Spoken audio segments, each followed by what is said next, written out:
দর্শক, যে গাড়িবহরটি রয়েছে সেটি একদম ফিরোজার কাছাকাছি এসে পৌঁছে গেছে। দর্শক, আমরা দেখতে পাচ্ছি যে নেতাকর্মীদের মাঝে যে উচ্ছ্বাসটি রয়েছে সেই তারা কিন্তু আরও উচ্ছ্বসিত হয়ে গেছেন এবং একই সাথে আইনশৃঙ্খলা বাহিনীর সদস্য যারা রয়েছেন, আইনশৃঙ্খলা বাহিনীর সদস্যদের ভেতরেও সেই ইয়েটি বেড়েছে। দর্শক, আপনারা দেখছেন যে আসলে আস্তে আস্তে কিন্তু সেই গাড়িবহরটি ফিরোজার রাস্তায় প্রবেশ করছে। দর্শক,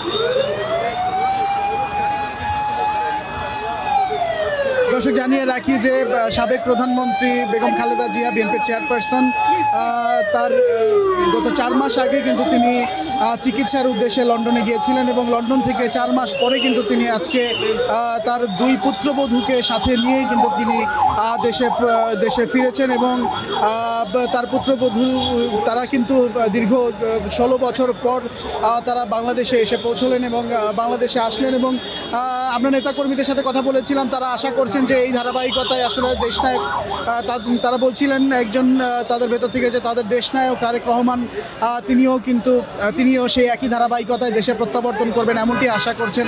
দর্শক, এই মুহূর্তে আপনারা দেখতে পাচ্ছেন যে ওয়ালটন আবারও মিলিনিয়ার অফারে ওয়ালটন ফ্রিজ কিনে আপনিও হয়ে যেতে পারেন মিলিনিয়ার ছড়াছড়ি দেশ জুড়ে, এটা শুধু ওয়ালটনই পারে। যে গাড়িবহরটি রয়েছে সেই গাড়িবহরটি কিন্তু প্রবেশ করা শুরু করেছে।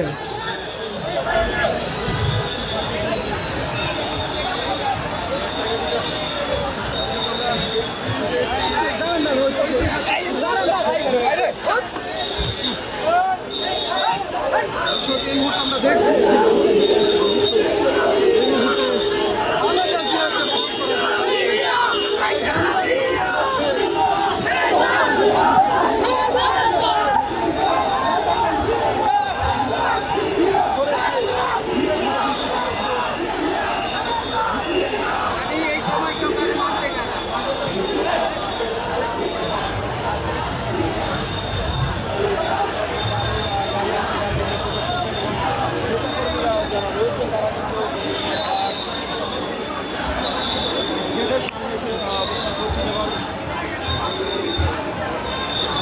দর্শক, ফিরোজার যেই প্রবেশপথটি রয়েছে সেই প্রবেশপথটি দিয়ে কিন্তু যে গাড়িবহর রয়েছিল খালেদা জিয়ার, সেই গাড়িবহরটি কিন্তু প্রবেশ করেছেন। তাদের সাথেই কিন্তু আমরা দেখেছি যে ব্যারিকেড এক প্রকার উপেক্ষা করেই নেতাকর্মীরা তাদের উচ্ছ্বাস চাপা দিতে না পেরে আসলে গাড়িবহরের সাথে ভেতরে ঢুকে গিয়েছিলেন এবং সেখান থেকে আইনশৃঙ্খলা রক্ষাকারী বাহিনীর সদস্যরা কিন্তু তারা চেষ্টা করেছেন যতটা নির্বিঘ্নে পারা যায় যে গাড়িবহরটি রয়েছে সেই গাড়িবহরটিকে ফিরোজা পর্যন্ত পৌঁছিয়ে দিতে। দর্শক, ঠিক এই মুহূর্তে বেগম জিয়া তার 2 পুত্রবধূ সহ কিন্তু দেশে ফিরলেন এবং একই সাথে তার যেই বাসগৃহটা, তার বাসস্থান রয়েছে ফিরোজা, সেই ফিরোজাতে তিনি এসে প্রবেশ করেছেন। দর্শক, আপনারা সেই দৃশ্য দেখলেন মানব জমিনের চোখে।